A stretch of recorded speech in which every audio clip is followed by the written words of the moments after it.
Jace. I'm thinking about champions along those lines, and those are both up. So it feels like there's a potential for a trade there. Syndra also a champion that is very high prio these days. So yeah. I wouldn't be surprised to see like a Jace first pick, and then you allow TL to have the Ori potentially, or the Syndra, and you can potentially answer with the other. But instead, it is going to be Lee Sin taken away because, of course, Jose is just too good on this pick. So makes a lot of sense that they were just going towards it. Yeah, I mean, we're only one game in to Fearless. Like, best of 3 doesn't really see that same stress on the champion pools that a best of 5 would. Jose's Lee, I mean, you said it, man. This is notorious. He's one of the best in the world. A global scale. Exactly. Yeah. Not just here in North America. This guy is crazy on the champion. If you can play it at all, Blaber's Lee is not legendary, but it's certainly not bad. Blaber can pilot Lee perfectly fine, and denying it from Jose is huge. But that means that we're going to see Jose on the dog. Naafiri locked in alongside that Syndra that you mentioned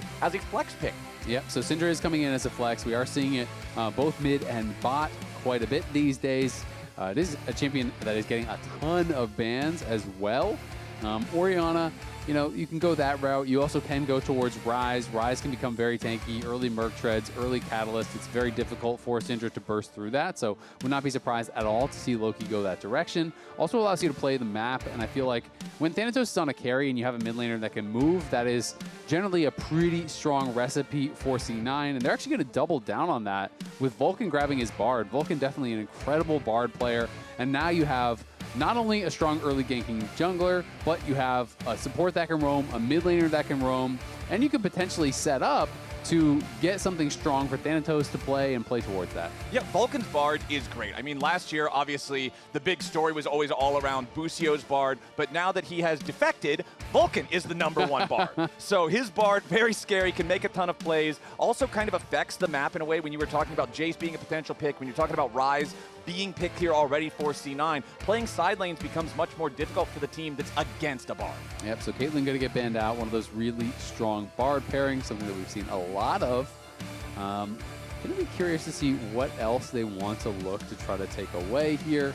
You know, are they going to be concerned about, you know, traditional AD carries? Sometimes people like to go things, you know, they're less about the pairing with the Bard and more just things that enable the Bard to actually move around the map. You see that sometimes with Mage's Bot. You see that sometimes with things like Sivir as well. Orianna, you know, is a concern here with the pairing of the Rell as well as the Naafiri. We know that they already have Syndra, but again, Syndra could be going bot. So with the potential of that Syndra flex, C9 don't want to give both Syndra and Orianna over. And curious, yeah, what this last ban will be from TL. I'm assuming they're going to continue to attack pairings here for tactical.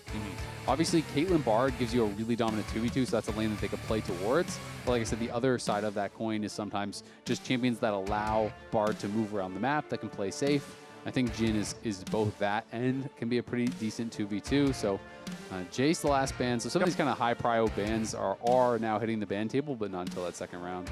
All right, Team Liquid, what do we want to see here?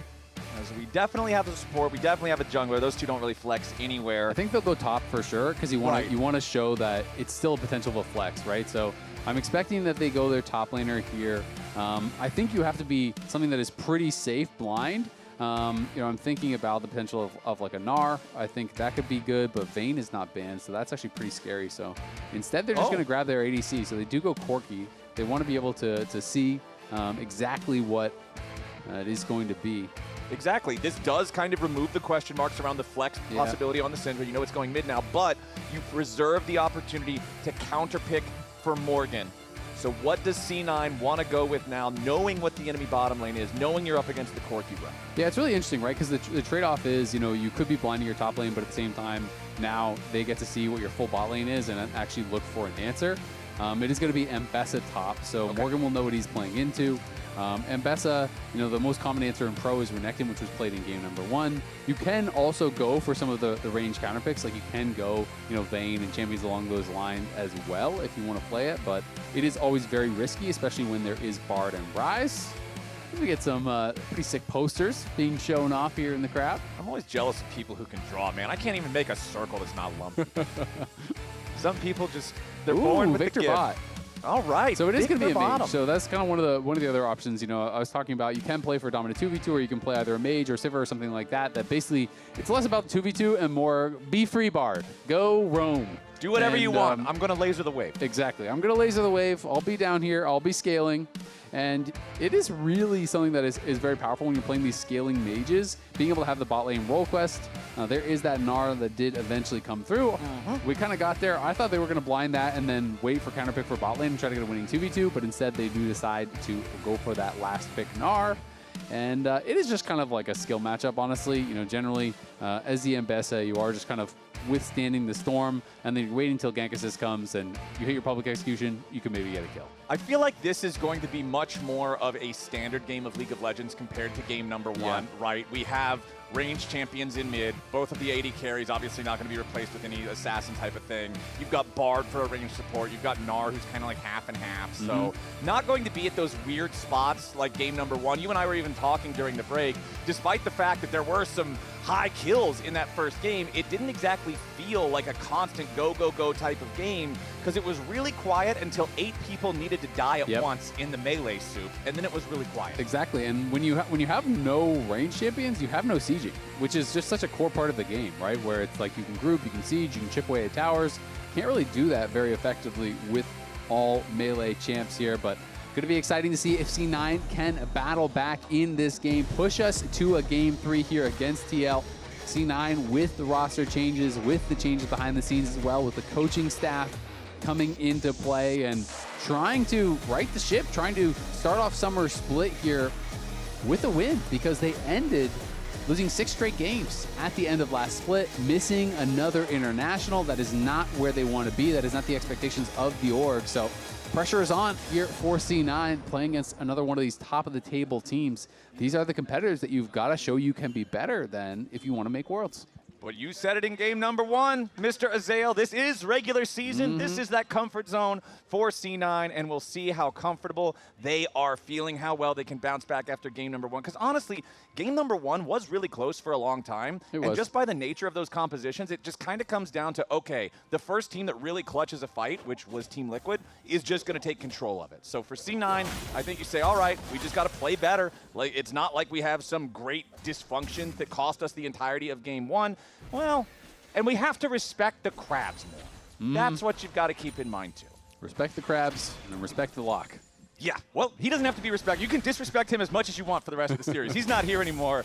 But speaking of respect, I think Team Liquid earned some respect from some of the other regions here, as they did go 3-0 in their match at like Karmine Corp, that head-to-head, obviously the NA versus EU rivalry. We always love to hype that up. Team Liquid smashed that one. They also smashed the second seed from the LCP. Their only losses were to T1 in that play-in stage, but when your only losses are to the reigning triple world champions, I'm going to give you a little bit more of a pass on that. Exactly. It's a bit more understandable. T1 in play-ins was always going to be a tough nut to crack, but TL did have some really good competitive games against them too, which was something that really kind of made people very excited. We saw a lot of their members in great form. I think Core was playing some of his best league that he's played in a long time, was really shining. Morgan was unreal at MSI, and I'm really kind of curious to see if he can actually bring that here to the LCS, because while he was not bad by any means in the LCS, he was a really good top laner. He wasn't anywhere near as dominant as he was at MSI. He was just going in and solo killing Kana and Doran like on repeat, it felt like. And this guy, we haven't seen that level of lane dominance from him of late, so want to see if he can really bring that back to NA. And I feel like so many times when you see teams that look one way domestically, you get to international play and you practically never get the same thing once you go to the bigger stages. You either get the guys where they can't rise to the occasion, they get inside their own heads, they get nervous and they don't play the way they normally do, or they step up, they can see the extra challenge and they rise to that, and it really shows exactly what you're talking about, where Morgan was really putting on world-class performance. He was, and I think something that's really interesting, you know, having talked to TL and some of their coaching staff, is that because a lot of the players on this team all believe that they have incredibly good teammates, in some ways, it kind of like put them in a weird mindset where a lot of the players were all of the mindset that, okay, I'm up like 5 CS, I'm up 7 CS, I won my matchup, I'm doing fine. All right, I don't need to push it anymore, because Yeon's going to carry for me, or Morgan's going to carry for me, or QUID will do it. Like, someone else is going to do the thing that wins the game, right? And I think they got into a weird mindset where they were all kind of expecting someone else to carry the game. They're all playing pretty well, but they all came from teams where they had to be the person doing the thing, and then they joined this team that is like this super team. Wait, I can trust my teammates. Exactly, and it almost like they trusted their teammates too much, and then everyone stopped trying to be the person that was driving the game forward. Well, now QUID is under some pressure here in the mid lane. There's your Rune Prison, immediately followed up by the Sonic Wave. QUID knows to not waste the flash on that one. C9 gets paid, and it's Loki counting his money. Yeah, nicely done there, and that is a really good place to put that money. This matchup, Syndra versus Ryze, can become very difficult very quickly for Syndra when Ryze gets ahead, because you get early Merc Treads, you get early Catalyst, and all of a sudden you just don't have the damage to threaten him. And that was also after QUID's first TP. So normally that advantage of having teleport in the mid lane against a double mobility summoner spell like Ryze, completely neutralized for this early laning phase, that's going to hurt pretty bad for the Team Liquid mid. Yeah, that is killer for sure. And that early tier had already been stacking, and you can see that the pieces of Catalyst were purchased up there by Loki. He initially was going to start going towards the Merc Treads, but then did just actually sell that Null Magic Mantle that he purchased up and decided to go for the Catalyst first, which is going to give him a tremendous amount of sustain. Yeon, clearly, you can see by his purchases, he's basically just trying to farm and withstand this matchup. Went with the early Doran's Helm as his start, then picked up a tier, now just going back for some long swords. Basically, his job is just to farm it out and to survive the amount of poke that Tactical can put out here on the Viktor. All right, Tactical. Obviously, you know, the big moment for Viktor is once you get the upgraded laser, you get the aftershock on it, you're just instantly clearing all the waves, but everything's going to be A-okay for the time being. We do have some support attention towards the mid lane here. The nice part is, for every other support in the game, when you do this kind of just like drive past mid, make sure everything's okay, you don't really get to affect the matchup a whole lot. Bard at least dropping off those hot Cocos. It is about potions, what, like half a potion's worth of HP for a level 1 Coco? So throwing a couple of those in there, you get a free potion for Loki, just drinks them both up, gets a little bit of a top off on the HP. Yeah, two of them is basically one refillable potion charge. Okay. It's 100 HP for 2, so it's pretty impactful. You know, it's not a full-on health potion, but it is, you know, very, very good. And those little things, you do that a couple times, Bard can be so annoying because the ganks can feel like so trash, but it actually is very effective anyway. You just drive by, proc electrocute, drop some shrines, and you just put them up a couple hundred HP. Vulcan threw out the Cosmic Binding there, but he only found 2 of the little Josedeodo corn dogs. So that didn't exactly give him the Jose's babies. Yeah, but Jose flashes over the wall anyway, so they do get the summoner spell out of the TL jungler. Jose level 6. However, CoreJJ is the first one to make the play. Loki in danger here with the unleashed powers. Josedeodo jumps in, but it's Loki staying alive. Jose knockback underneath the turret. Tries to use the call of the pack to stay alive, but no, it's Vulcan grabbing the kill. The 3v3 in the mid lane favors C9. Vulcan goes in for another Cosmic Binding. Blaber wants to finish off the kill into CoreJJ, but he can't quite get the damage. Yeah, can't quite finish him off, but still good plays here from Blaber. Another visit here towards mid lane. This time it was TL trying to punish Loki, keep QUID in it. And Loki is able to survive, you know, flashes back, Blaber shows up, and they're able to turn this one around. So they knew Blaber was in the area, but they felt like they're going to be able to go for this. And Core sets it up, Q Flash has the crash down into that scatter, so they hit the full combo. But those heal shrines, the safeguard, the kick to peel as well from Blaber knocks Jose back into the tower. Doesn't have flash, and they take him down. No, I'm dead. Goodbye. Goodbye. And I mean, that's the cost of him getting caught at the Raptors. If he had flash, it could be a different story, and he might have actually been able to disengage from that.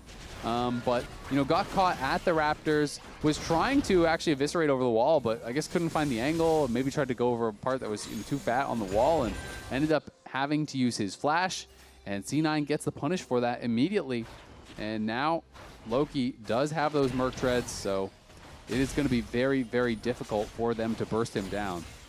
All right, C9 happy with our first 8 minutes of gameplay, but here, Azael, remember, is where we got the first big battle of game number 1 around the Grubs. Team Liquid right now committing a lot of resources towards this. They have a 4-man potential play around the area. Blaber would potentially like to look at least one Grub, and it looks like Team Liquid will say, all right, that's fine. If you want the one, as long as we get the majority here, we'll step out. We don't want to risk any sort of a fight after. Morgan will just go back to farming up here in the top side. C9 does have priority and control over the top wave, which makes it more risky for TL to try to full commit to the 3 grubs. So a 2-to-1 split favoring TL. Yeah, and it's pretty common these days, you know, unless you have full control of the area, you try to rush down one of the grubs without using smite, then you try to take the second contested with that smite, and then you just get out of there because you've now spent your smite. They have theirs to get the third anyway. So there's not really any point in staying around and actually contesting that. So it's just that trade of the 2 grubs for 1. TL going to be relatively happy about it, but at the end of the day, not too big of a deal. Right. And the big deal right now is just going to be the advantage really in mid. That is the biggest deal for Loki. You know, when he gets going, this Ryze can be very, very difficult to deal with, and it's going to be hard to answer in the side lanes, I think, as well. You know, it's not necessarily an easy 1v1 for Morgan if Loki gets ahead, because they have so much ability to, you know, affect these lanes with Blaber coming over wall, with Vulcan coming in all of a sudden, and that is going to be the target. It's just going to be tactical, buying time, wave clearing, and allowing them to get up to these side lanes where they can play through Loki and Thanatos. That's eventually what they're looking for. Plus, with Morgan, like you're saying, being your primary side laner on the Team Liquid side, he has to build steel caps because you're up against Ambessa as your lane opponent and Lee Sin as the enemy jungler, which means you don't have the Mercury treads for the extra defensive capability and CC reduction against the Ryze. So if Loki pops Ghost and throws you in Rune Prison, you are in jail. You are directly in jail. You are going one place, and that's back to your own fountain with a black and white screen. As C9 starting up the Drake. Here, it's 10 minutes into the game. Over the wall comes Jose and CoreJJ. Want to try to at least turn this into a 50-50 split. Tactical and Vulcan thinking about stopping them here as the Realm Warp is about to arrive. CoreJJ and Josedeodo might be in a little bit of trouble. The gravity field catches CoreJJ. They burst him down immediately. Yeon has made his way over into the fight, though. Blaber wants to try to secure the Drake, and he does do just that. C9, they find themselves a kill, but they've lost their own carry in the process. So a 1-for-1 trade here, but the objective goes to C9. Yeah, C9 going to be happy about that. I think it was actually the Viktor that got the last hit on the Dragon as both the smites went down, got incredibly low, and I believe it was Viktor that did finish it off. TL, it just felt like they moved in too early. It's difficult for Corki and for the Syndra to actually join, because look at QUID's positioning here on the side. You see him, and Blaber was kind of threatening to section him off, and then Loki just joins in with the Realm Warp, and at this point, yeah, Yeon does move up and does get in there, is able to actually knock down the Viktor, but Core is gone, and it is a very tough situation there for Jose. That tick of the Arcane Storm from the grave secures that Dragon, and that is really the only thing that makes a difference. Yeah, that's kind of crazy that the from beyond the veil, Arcane Storm ends up getting it, and Vulcan just barely surviving the Unleashed Power, taking him below 100 HP down in the bottom lane at the same time.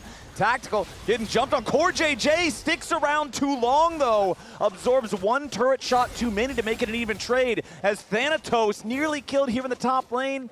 Below 100 HP himself, as Morgan is controlling the 1v1. Yeah, Morgan going to be able to get the push here. He's going to farm some plates off the back of this as well, so that is really nice for TL.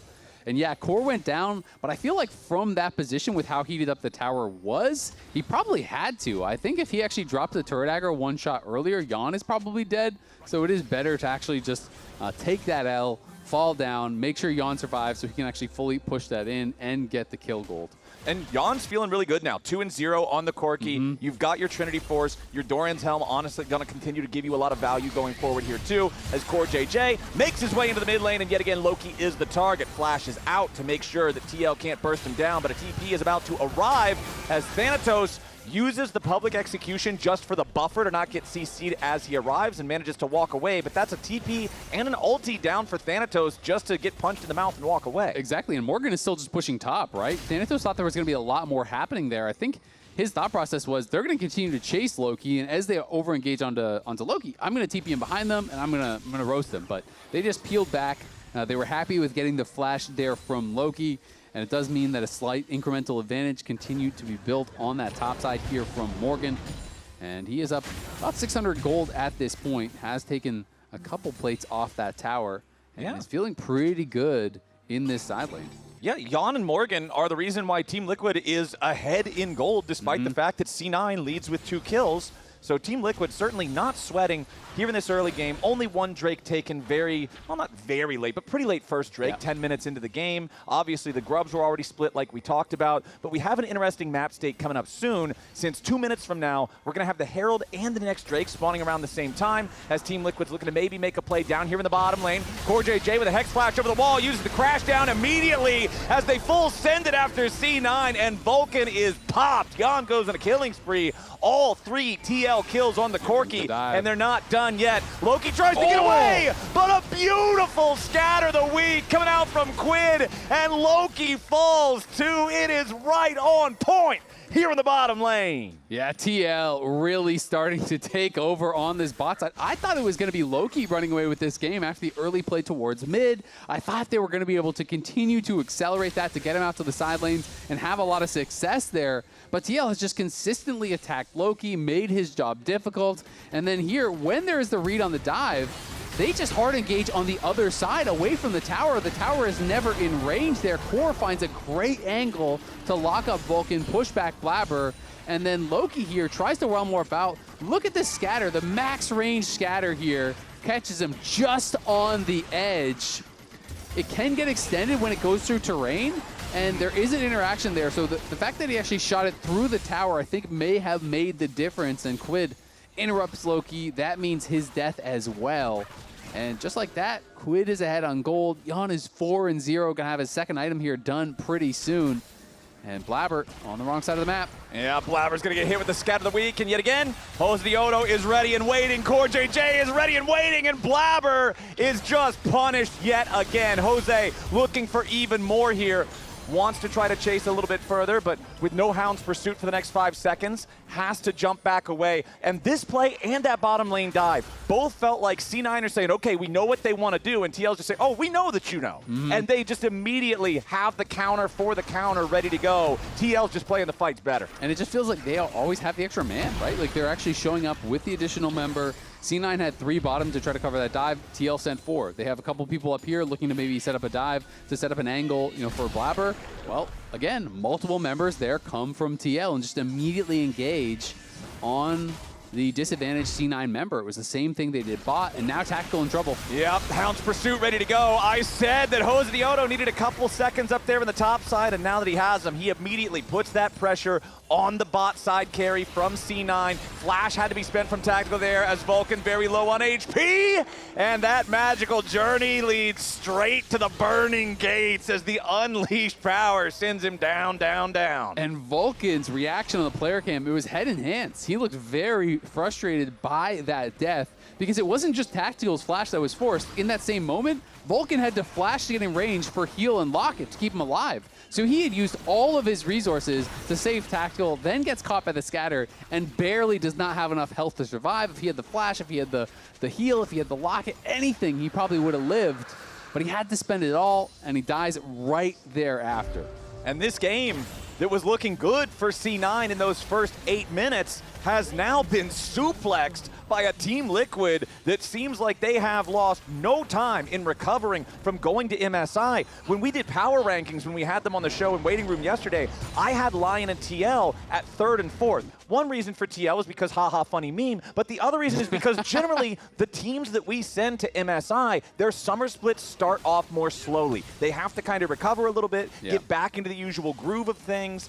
But it doesn't feel like Team Liquid is missing anything. They seem very clear, very clean, very coherent. Yeah, I completely agree. And obviously, they didn't play in main stage of MSI, so they had a little bit of time there.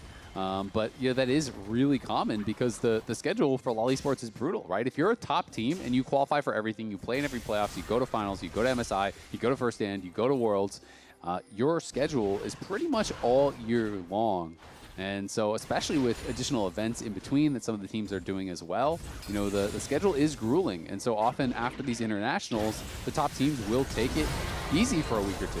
Well, CoreJJ tries to go in for the engage on Tactical, and while the Viktor gets away at the start, he cannot cross the finish line to safety. Team Liquid with the 4-man commit finds the kill on Tactical. The flash, still half the cooldown remaining from the last time they popped that summoner spell with Hound's Pursuit over in the mid lane on that play that cost Vulcan his life, and it just feels like Team Liquid is never slowing down. Yes, Thanatos is going to grab a couple of plates in the tier 2 here in the bottom lane, but TL continues pressuring top and mid at the same time to the tune of a 4,000 gold lead. Yeah, they are looking so good, and you said exactly what I wanted to highlight, is the fact that they are punishing these missing resources so incredibly well, time and time again. They go mid, they force the flash on Tactical, they force the flash on the heal on Vulcan, they instantly kill Vulcan because he is missing that heal as well as the locket. Then they go back mid again as soon as they get those side lanes pushed out. C9 responds, and they just collapse on Tactical. He doesn't have his flash. They kill him again. It's just brilliant play here from TL. They're looking so confident.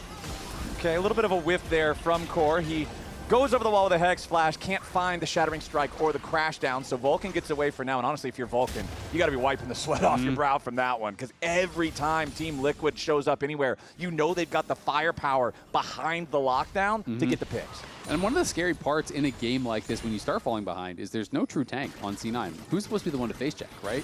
Bard has to keep playing for vision. You need to have someone out there getting wards, and so every time you're showing up to try to ward over a wall or try to place a ward in the brush or clear something out, he knows he might be getting engaged on here. And this was the last regular season match loss for C9. 435 days since they actually lost a regular season match. So not the start that they would be looking for here. Of course, you know, there's so much talk about, you know, their struggles to actually get back to international, but they have been so dominant regionally.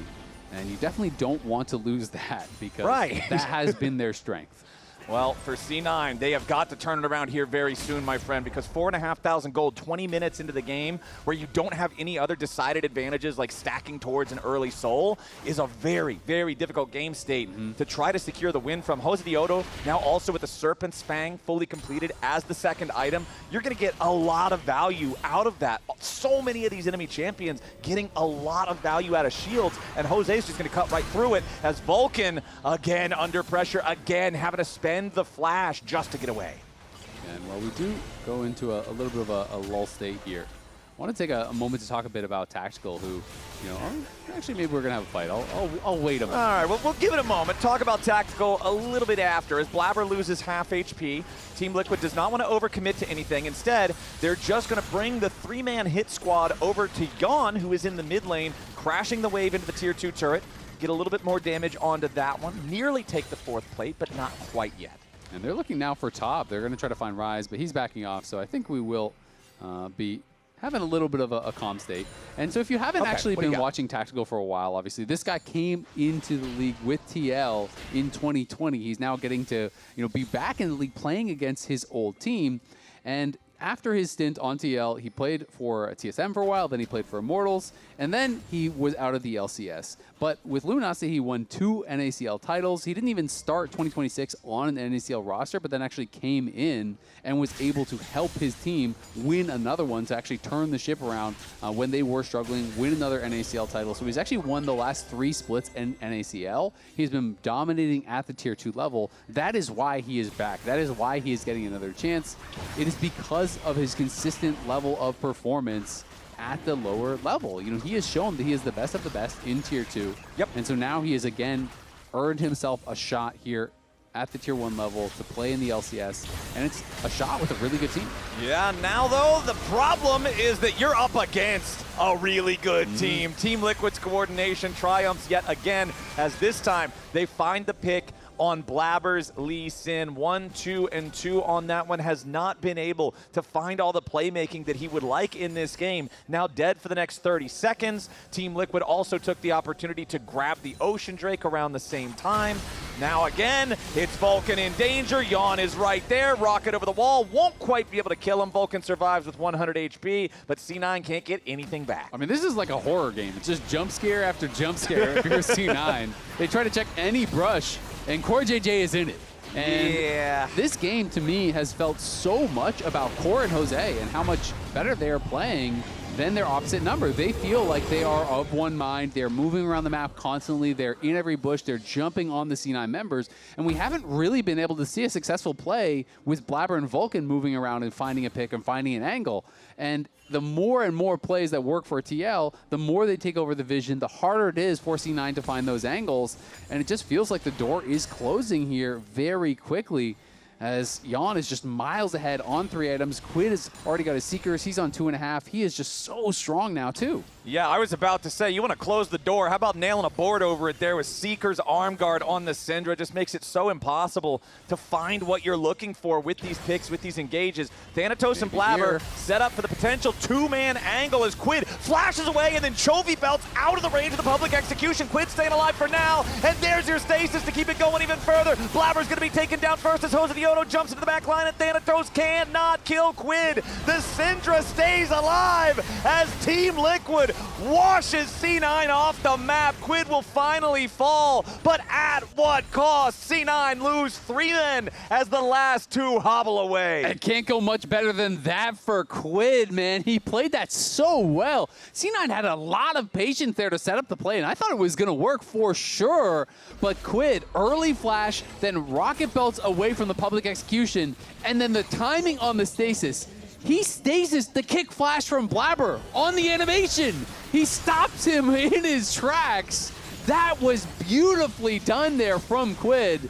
He shut the door on the play, and he may have shut the door on the game here as C9 nearly 10K behind. Yeah, it's a 9,000 gold lead, man. I think Team Liquid is just playing better League of Legends today. Let's watch it again. This was insane. So QUID comes in, early flash, rocket belt to the side, scatter on the Lee Sin. Now watch this. Kick flash, stasis. No, you cannot get me.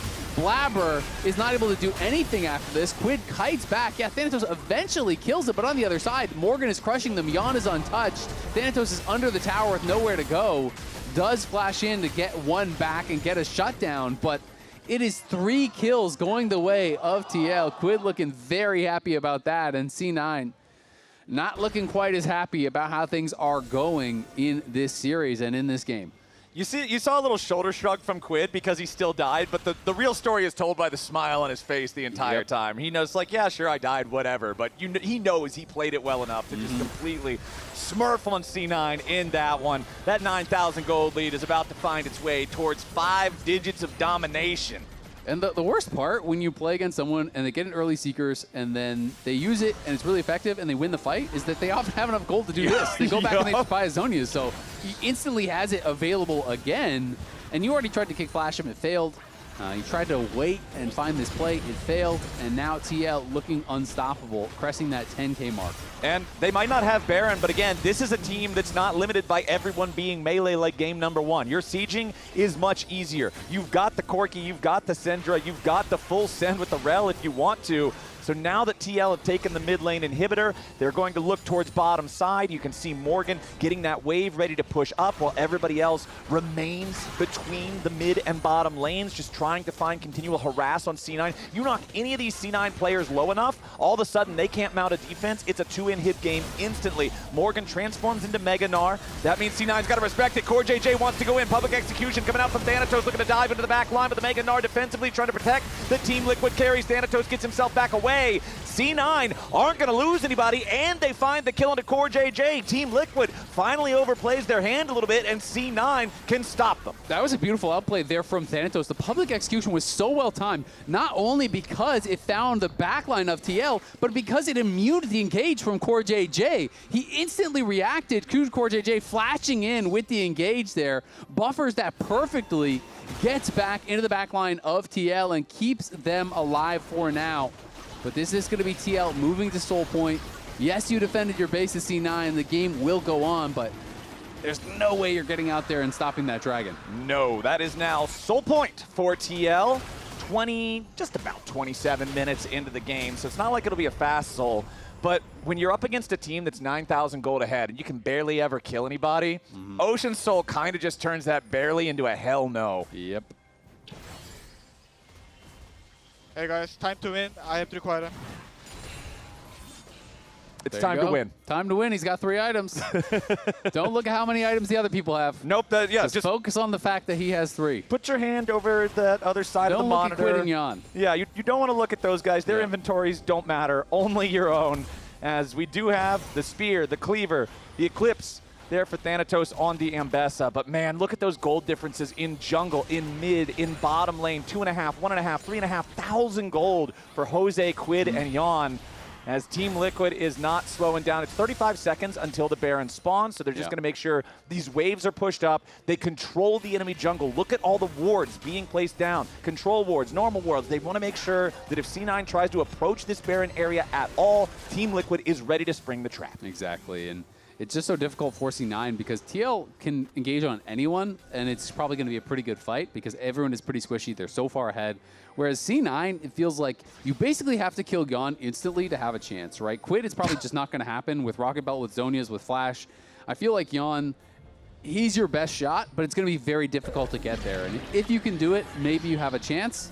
But TL just need to start any fight on even numbers, and Yeon now has the Infinity Edge, which means even more important to be able to take him down at the start. Plus, with those Hex Optics, as soon as he has a single takedown, he'll be fighting from that much further range away. CoreJJ going in here as Tactical does get caught out and exploded there with the unleashed power. Morgan finds the Mega Gnar. He doesn't even need the terrain slam as both the carries on C9 are erased from the Rift. And Team Liquid with a 5v3. The Baron is no longer required. Thanatos tries to dive into the back, but now he's immediately got to retreat. He wants to get the kill, but QUID goes golden, and it'll be a trophy for TL here in this first best of 3 of Summer Split. We know who the better blue boys are today, and it's Team Liquid with a clean sweep, 2-0, taking down Cloud9. Back-to-back days, our MSI teams come back, get the job done here.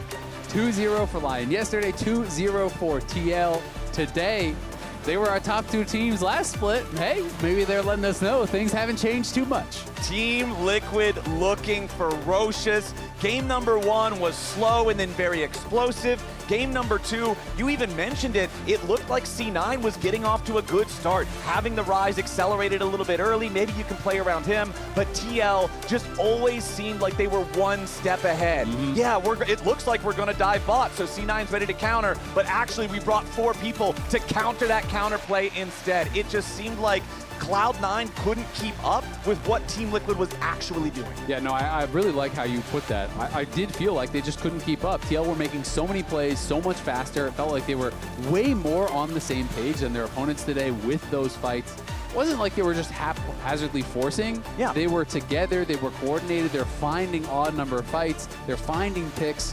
Core was amazing at MSI, and he was looking amazing here again today, and how he was working with Jose, how QUID was playing individually in some of these fights was stellar, and it is just a really promising start to a split here for TL. But we got Raz standing by with QUID, the first lock of the LCS for